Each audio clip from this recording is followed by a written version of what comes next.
the world is drowning in plastic. Here in Japan, they say recycling is the answer. But is that true? This is Kawamura-san's kitchen, and Kawamura-san is, I'd say, a garbage warrior. She's going to give me a lesson on how I should be separating my garbage properly. And this is Yokohama City's instructions on how to separate your garbage. You can see it's quite elaborate. There are 1, 2, 3, 4, 5, 6, 7, 8, 9, 10 different types of garbage separation. But this is the one we care about. This is plastic containers and packaging.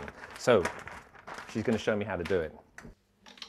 It is an arduous task to clean and separate every piece. But the result is that 84% of Japan's household plastics end up in a recycling bin. So what happens to it next?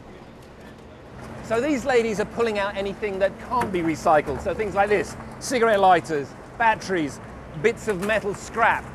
Everything else, all the other plastic that stays on this conveyor belt will go and be baled up and sent for recycling. Now, the shocker. 70% of this material will be exported. Last year, 1 million tons of Japanese plastic went to China. This year, China banned all imports. Now, Japan's plastic recyclers are desperately hunting for alternatives. Mae ni wa Chugoku. Okay, so this used to go to China, now it's going to go to Malaysia. Some plastics are recycled in Japan. Large industrial ones like these car bumpers. They're chopped up and fed into a shredder. So those car bumpers, which are cut up, shredded, melted, and then turned into this is the end product. These are pellets, which can then be made into new products. What we've seen here is that industrial plastic has value. It can be recycled and turned into new products. But the same cannot be said of household plastic waste.